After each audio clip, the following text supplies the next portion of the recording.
Hello friends, कैसे हैं आप सब। मैं हूं दिव्या और आपका स्वागत है मेरे YouTube channel CTET learning hub पर। और आज मैं आपके साथ बहुत ही इंपॉर्टेंट टॉपिक डिस्कस करने वाली हूं, जीन पियाजे। क्योंकि जीन पियाजे से रिलेटेड बहुत क्वेश्चन पूछे जाते हैं सीटैट के पेपर में। तो चलिए स्टार्ट करते हैं। देखिए, ये हैं जीन पियाजे। तो आज इन्हीं के बारे में डिस्कस करने वाले हैं। तो सबसे पहला क्वेश्चन तो ये बनता है कि जीन पियाजे ने किसका सिद्धांत दिया था। तो हम आपको बता दें, जीन पियाजे ने संज्ञानात्मक विकास का सिद्धांत दिया था, यानी कॉग्निटिव डेवलपमेंट थ्योरी दी थी। जीन पियाजे जो थे वो स्विट्जरलैंड के वैज्ञानिक थे। जीन पियाजे ने बच्चों के ऊपर एक बुक भी लिखी थी जिसका नाम था the language of thought of the child, जो 1923 में लिखी थी। तो संज्ञानात्मक पढ़ाने से पहले हम आपको ये बता देते हैं कि संज्ञान होता क्या है। संज्ञान का अर्थ होता है किसी चीज़ के बारे में जानना या समझना। तो पियाजे साहब कहते थे, बच्चों में जैसे जैसे परिपक्वता आती जाती है वैसे वैसे बच्चे अपने दिमाग में कंसेप्ट बनाना शुरू कर देते हैं। यानी जैसे जैसे बच्चों में मेच्योरिटी आती जाती है, अपने दिमाग में चीज़ों की इमेज या धारणा बनाना शुरू कर देते हैं। पियाजे जी कहते हैं, पहले बच्चों का विकास होता है, उसके बाद बच्चों की लर्निंग होती है। बच्चे सक्रिय रूप से ज्ञान के निर्माता होते हैं।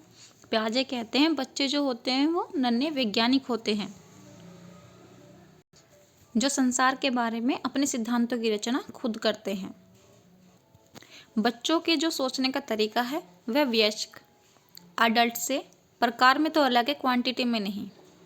देखिए, जैसे बच्चे अलग तरीके से सोचते हैं, बड़े अलग तरीके से सोचते हैं, पर बच्चों और बड़ों का दिमाग जो है वो क्वांटिटी में एक ही होता है, क्योंकि दिमाग तो सब में एक ही समान होता है, लेकिन जो सोचने का तरीका है वो दोनों में अलग अलग होता है। अब बात कर लेते हैं कंसेप्ट ऑफ कॉग्निटिव डेवलपमेंट की, यानी कि संज्ञानात्मक विकास की अवधारणा। फर्स्ट है इसमें अनुकूलन, अडेप्टेशन। वातावरण के अनुसार अपने आप को ढालने को अनुकूलन कहते हैं। इसकी दो प्रक्रिया होती हैं।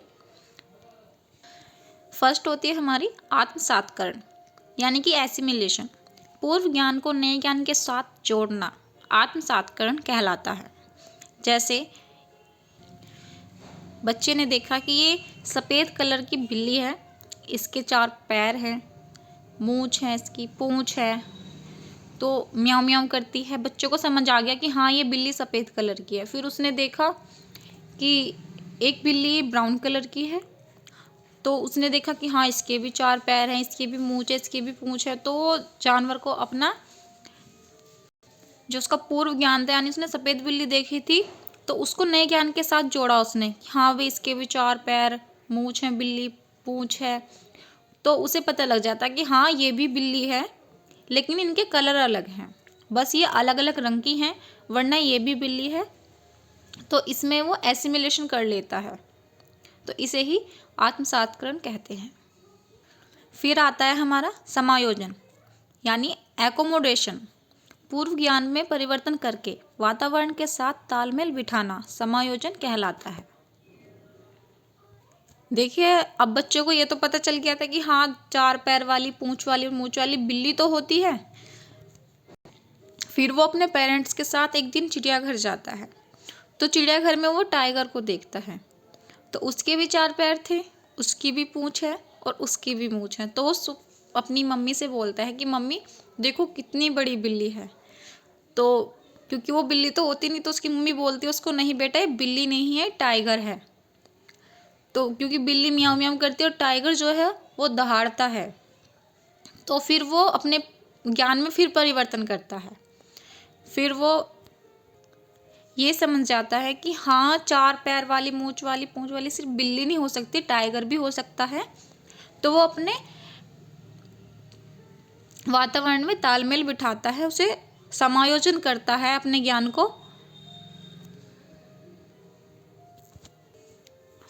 तो टाइगर और बिल्ली में वो फर्क समझने लगता है, तो उसे ही एकोमोडेशन कहते हैं। अब बात करते हैं साम्य धारण, यानी संतुलन, इक्विलिब्रेशन की। एसिमिलेशन और एकोमोडेशन इन दोनों के बीच में संतुलन बनाने का काम करता है। यानी आत्मसात्करण और समायोजन, इन दोनों के बीच जो संतुलन बनाता है उसे ही इक्विलिब्रेशन कहते हैं। अब बात करते हैं स्कीमा की। स्कीमा मानव के दिमाग में जो चीज़ें पहले से स्टोर होती हैं वह उनका प्रयोग करके किसी विषय के प्रति नई धारणा बनाता है, उसे स्कीमा कहते हैं। देखिए, जो स्कीमा की प्रवृत्ति होती है वो जन्मजात होती है बच्चों में। ये बहुत ही इम्पोर्टेंट पॉइंट है। स्कीमा की प्रवृत्ति और प्रतिक्रिया जन्मजात होती है, इसे जरूर नोट कर लीजिएगा। देखिए, स्कीमा उसे कहते हैं, जैसे हमने ये महात्मा गांधी, आपके सामने एक नाम बोला महात्मा गांधी जी, आप सब जानते हैं कि महात्मा गांधी कौन थे, तो एकदम से आपके दिमाग में बहुत सारी चीज़ आ जाती हैं। जैसे महात्मा गांधी जी को बापू कहा जाता है, राष्ट्रपिता के नाम से जाना जाता है, उनका पूरा नाम मोहनदास करमचंद गांधी है, वे समाज सुधारक थे, भारतीय स्वतंत्रता आंदोलन के नेता थे। तो इतनी सारी चीज़ जब वो आपके दिमाग में पहले से स्टोर थी और एकदम नाम लेते ही वो सारी चीज़ें आपके सामने, मतलब ऐसे आपके दिमाग में घूमने लग जाए, तो सारी चीज़ आपको एकदम याद, नाम लेते ही याद आ जाए, उसे ही स्कीमा कहते हैं। तो वो ही एक नई धारणा बन जाती है कि बच्चे के दिमाग में जब नाम लेते ही एक सारी चीज़ एक याद आ जाए, तो वो किसी विषय के प्रति नई धारणा बन जाती है।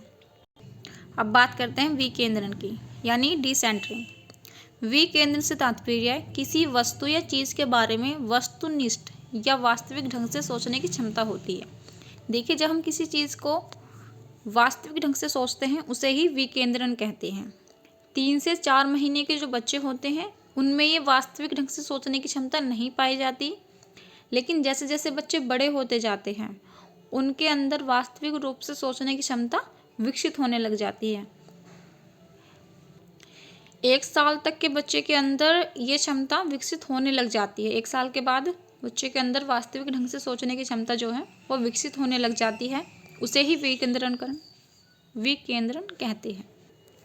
अब बात करते हैं विकास की जो अवस्थाएं दी हैं पियाजे ने, तो उनकी बात कर लेते हैं। पियाजे ने संज्ञानात्मक विकास के 4 अवस्थाएं बताई हैं। फर्स्ट है हमारी सेंसरी मोटर स्टेज, सेकंड है प्री ऑपरेशनल स्टेज जो 2 से 7 साल तक की है, कॉन्क्रीट ऑपरेशनल स्टेज जो 7 से 11 साल तक की है, फोर्थ है हमारी फॉर्मल ऑपरेशनल स्टेज जो 11 से 15 साल तक की है। ये जितने भी कंसेप्ट, जितने भी स्टेज आएंगी या ये जितनी भी हेडिंग हो, आपको इंग्लिश में ही नाम याद करने हैं, क्योंकि हिंदी में बहुत नाम दिए होते हैं तो आप कंफ्यूज हो जाएंगे। आप इंग्लिश में नाम करेंगे याद तो आपको उतना ही अच्छा रहेगा, आपको जल्दी याद भी हो जाएंगे और आपको पेपर में आसानी होगी। अब बात कर लेते हैं फर्स्ट स्टेज की, संवेदी पेशी अवस्था यानी सेंसरी मोटर स्टेज जो जन्म से 2 वर्ष तक की होती है।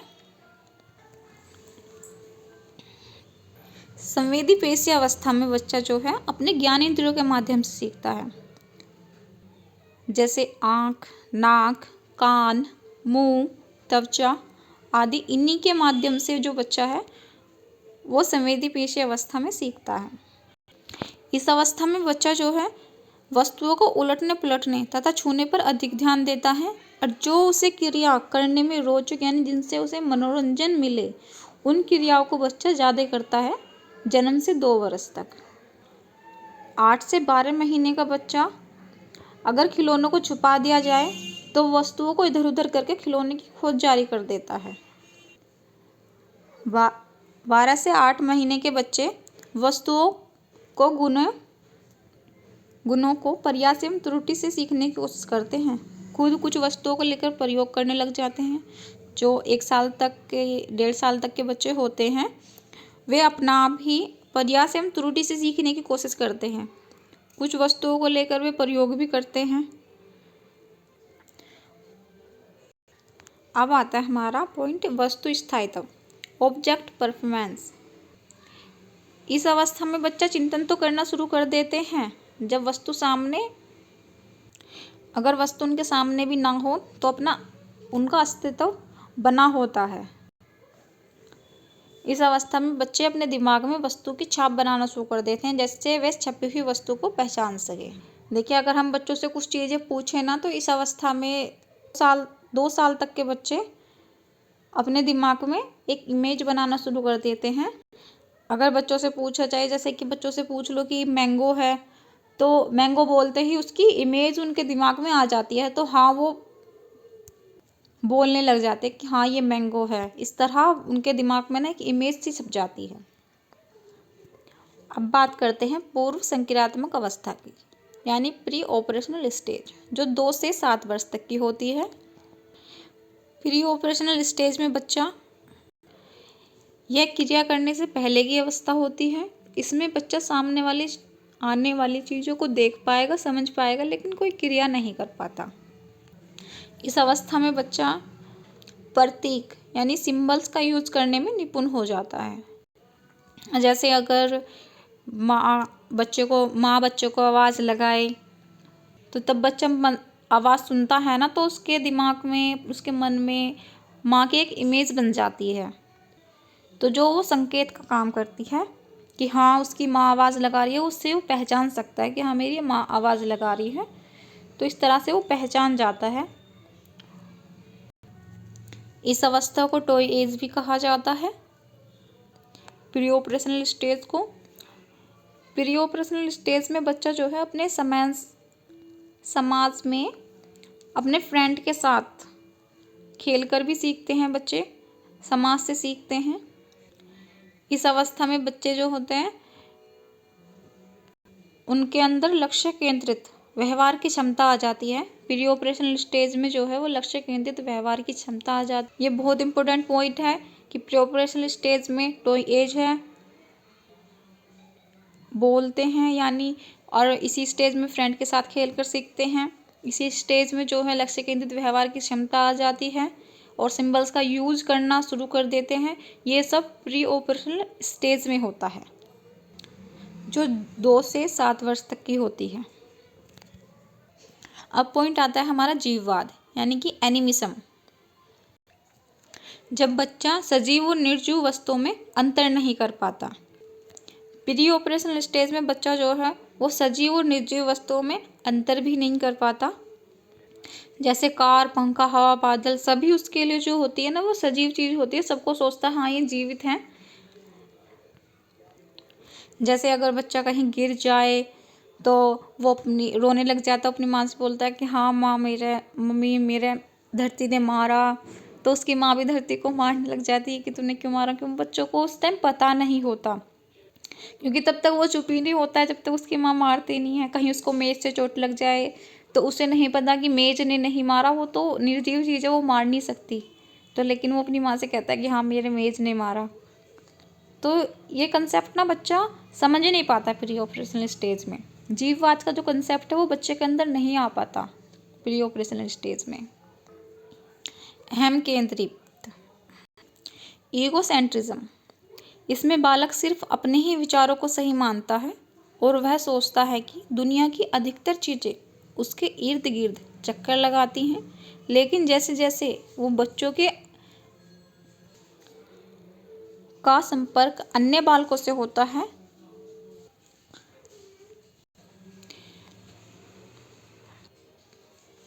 प्री ऑपरेशनल स्टेज है उसके अंदर बच्चों के अंदर ईगो ज़्यादा आने लगती है। बच्चे सोचते हैं इस चीज़ पर सिर्फ मेरा हक है, किसी और का नहीं, क्योंकि उस टाइम बच्चे बहुत छोटे होते हैं, तो वो उनके अंदर बहुत ईगो सी आ जाती है। वो सोचते हैं सारी दुनिया मेरे इर्द गिर्द चक्कर लगाती है, सब जो काम हो रहा है वो सिर्फ मेरे लिए ही हो रहा है और वो सिर्फ मेरे लिए ही होना चाहिए।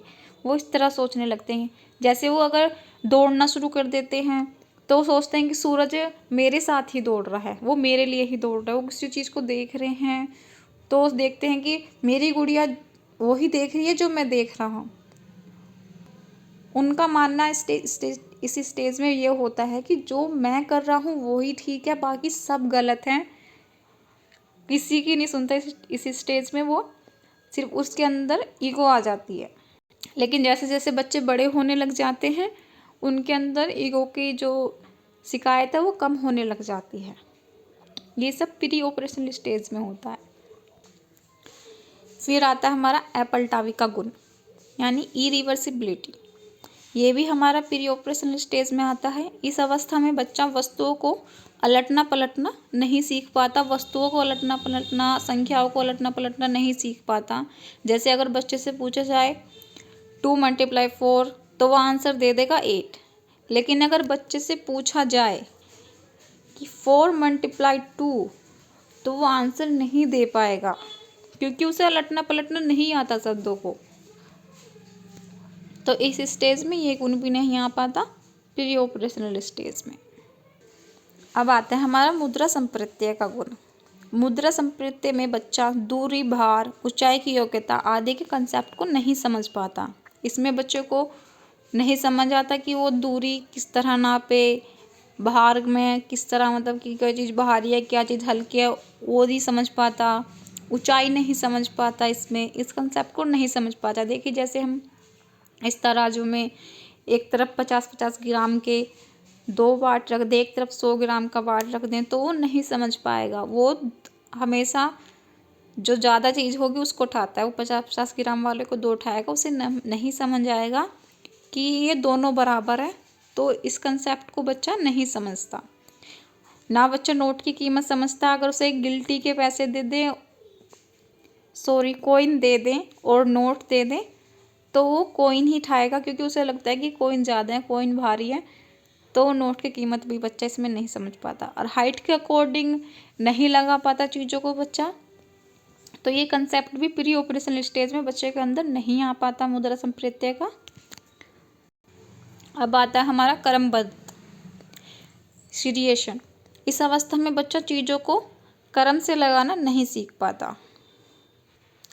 सेंट्रेशन। इस अवस्था में बच्चा केवल एक ही समय पर एक ही वस्तु पर ध्यान देता है, उसे ही सेंट्रेशन यानी केंद्रीकरण कहते हैं।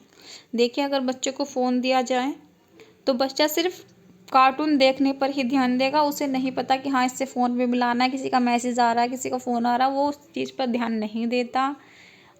और अगर उसे फ़ोन देखते दफ़ा आवाज़ भी लगाई जाए तो भी बच्चा कुछ भी रिएक्ट नहीं करेगा, क्योंकि उसका तो सिर्फ एक ही वस्तु पर ध्यान दे रहा है कि हाँ मुझे तो कार्टून देखना है, तो उसी पर ध्यान है। उसे कुछ नहीं पता कि हाँ दुनिया में क्या हो रहा है, वो उसी चीज़ों पर ध्यान नहीं देता। तो ये भी प्री ऑपरेशनल स्टेज में आता है केंद्रीकरण का गुण। तो ये भी बच्चे के अंदर नहीं आ पाता इस स्टेज में। फिर आता है हमारा संरक्षण यानी कि कंजर्वेशन। इस अवस्था में जो है बच्चा साइज और शेप को कंसेप्ट को नहीं समझ पाता। देखिए अगर बच्चे को एक बड़ा गिलास दिया जाए जो लॉन्ग हो, और एक बच्चे को चौड़ा गिलास दिया जाए, लेकिन उसकी क्वांटिटी एक हो, दोनों में एक ही जितना जो भी दूध या पानी कहीं वो एक जितना ही आता हो, लेकिन तब भी बच्चा बड़ा ही गिलास लेगा कि उसे ये समझ आता है कि हाँ ये बड़ा है। उसको नहीं समझता इस स्टेज में साइज और शेप की कंसेप्ट को नहीं समझ पाता। ये नहीं समझ पाता कि दोनों की क्वांटिटी एक है। वो इस स्टेज में ये भी नहीं समझ पाता। ये भी सब प्री ऑपरेशनल स्टेज में ही आता है। अब बात करते हैं मूर्त संक्रियात्मक अवस्था की। कॉन्क्रीट ऑपरेशनल स्टेज जो 7 से 11 वर्ष तक की होती है।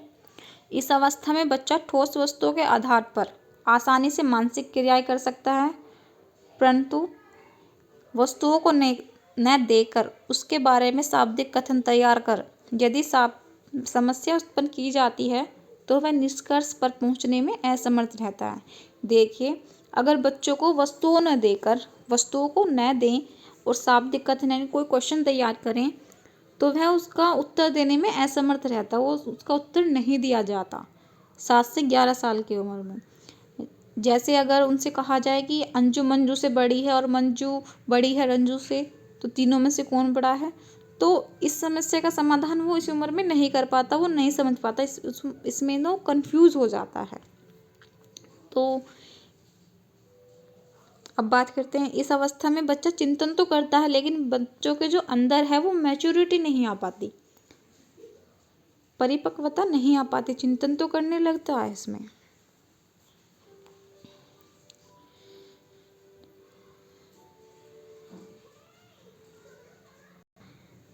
देखिए कॉन्क्रीट ऑपरेशनल स्टेज में बच्चा इस अवस्था में बच्चा सिर्फ उन्हीं चीज़ों पर चिंतन करता है जिसे वो देख सकता है। देखिए, जिन चीज़ों को वो देख सकता है, सिर्फ उन चीज़ों पर बच्चा कॉन्क्रीट स्टेज में चिंतन करने लग जाता है। इस अवस्था में वे सारे कंसेप्ट आ जाते हैं बच्चे को जो प्री ऑपरेशन स्टेज में नहीं आ पाते, जैसे एप्पल टावी का गुण। वह वस्तु और चीज़ों को अलटना पलटना सीख जाता है। वो क्वेश्चन आंसर भी देने लग जाता है, जैसे 2 × 4 पूछा जाए उसको 8 बताएगा, 4 × 8 2 पूछा जाए तो वो तब भी 8 बताएगा। तो एप्पल टावी का गुण इस स्टेज के अंदर आ जाता है। जीववाद का गुण, सजीव और निर्जीव चीज़ों को पहचान करने लग जाता है। ये गुण भी उसके मूर्त संक्रियात्मक अवस्था के अंदर आ जाता है। मुद्रा भार का गुण, मुद्रा भार का गुण भी बच्चे के अंदर मूर्त संक्रियात्मक अवस्था में आ जाता है। संरक्षण का गुण, ये भी मूर्त संक्रियात्मक अवस्था में आ जाता है। क्रमबद्ध चीज़ों को क्रम से लगाने का गुण, ये भी बच्चों के अंदर मूर्त संक्रियात्मक अवस्था में आ जाता है। जो भी गुण है वो सारे मतलब जो प्री ऑपरेशनल स्टेज में चीज़ें बच्चों को नहीं आ पाती, वो सारी मूर्त संक्रियात्मक अवस्था में सारे गुण बच्चे के अंदर आ जाते हैं। इस अवस्था में आगमन विधि भी आती है, यानी कि हाइपोथेटिकल थिंकिंग। इस अवस्था में बच्चा उदाहरण से ऊपर होकर तर्क करने लग जाता है। इस विधि में बच्चे को पहले उदाहरण दिए जाते हैं, उसके बाद नियम बताए जाते हैं। अब बात करते हैं 4th नंबर, औपचारिक संक्रियात्मक अवस्था की, यानी फॉर्मल ऑपरेशनल स्टेज, जो 11 से 15 वर्ष तक होती है, 18 वर्ष तक भी कह सकते हैं। इस अवस्था में किशोरी का चिंतन अधिक लचीला और प्रभावी हो जाता है। अब जब इस अवस्था में जो बच्चा चिंतन करने लग जाता है वो अधिक लचीला और प्रभावी भी हो जाता है। अब किसी समस्या का समाधान काल्पनिक रूप से सोचकर वह कर सकता है। अगर हम उसे किसी भी क्वेश्चन को या क्वेश्चन को दें तो वह काल्पनिक रूप से अपने दिमाग में ही सोचकर वह क्वेश्चन को आंसर बता देगा। इस अवस्था में बच्चा अमूर्त चिंतन करने लग जाता है। यह अवस्था हर चीज़ को जानने की सबसे अच्छी अवस्था होती है। हवा, पानी, आवाज़ आदि की पहचान करना शुरू कर देता है फॉर्मल स्टेज में बच्चा। फॉर्मल स्टेज में जो है वो निगमन विधि आती है। इस विधि में पहले बच्चे को नियम दिए जाते हैं, उसके बाद उदाहरण दिए जाते हैं। जैसे अगर कोई भी मैथ का क्वेश्चन दे बच्चे को, देखिए जब तक आप बच्चे को फॉर्मूला नहीं बताएंगे तब तक मैथ का क्वेश्चन बच्चा सोल्व नहीं कर पाते, क्योंकि उन्हें कितना भी उदाहरण दे दो, जब तक उन्हें नियम यानी उनका फॉर्मूला ना पता चले तो मैथ का क्वेश्चन सोल्व नहीं होता। इस विधि में बच्चा नियम से ऊपर होकर तर्क करने लग जाता है। यह निगमन विधि कहलाती है और ये भी फॉर्मल ऑपरेशनल स्टेज में आती है। अब बात कर लेते हैं जीन पियाजे की आलोचना।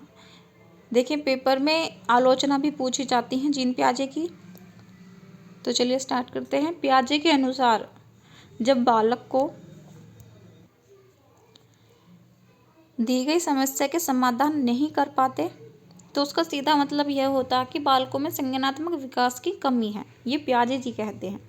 लेकिन गैलमैन ने इस पर उनकी आलोचना की है और उन्होंने कहा है अगर बच्चे को समस्या सुधार कर और शुद्ध शब्दों में दी जाए, साधारण शब्दों में पूछी जाए तो बच्चा उसका समाधान कर सकते हैं। तो एक और है, पियाजे ने मानसिक विकास के चरणों के क्रम को अपरिवर्तनशील बताया है, लेकिन यह अपरिवर्तनशील है नहीं। अगर बच्चों को अच्छा वातावरण दिया जाए, अच्छी शिक्षा दी जाए तो वह अपनी अवस्था से अधिक सीख पाते हैं। देखिए आपने देखा होगा 2 वर्ष तक के बच्चे भी अगर उन्हें अच्छी चीज़ें सिखाई जाए, अच्छा वातावरण दिया जाए, अच्छी शिक्षा दी जाए, घर में ही बच्चों को माता पिता पढ़ाते हैं अच्छे से, तो बच्चे अपनी अवस्था से अधिक सीख जाते हैं। फिर जीन पियाजे ने कहा पहले बच्चों का विकास होता है, उसके बाद बच्चों का अधिगम होता है। देखिए ये बहुत इम्पोर्टेंट है, ये पूछा जाता है। जीन पियाजे कहते हैं पहले बच्चों का विकास होता है, उसके बाद बच्चों का अधिगम होता है। लेकिन लेव वाइगोत्स्की ने इनकी इस पर आलोचना की है। उन्होंने कहा है कि पहले बच्चा सीखता है, उसके बाद विकास होता है। बस आज की वीडियो में यही था। अगर वीडियो पसंद आई हो तो लाइक करें, शेयर करें एंड सब्सक्राइब करें। Thank you.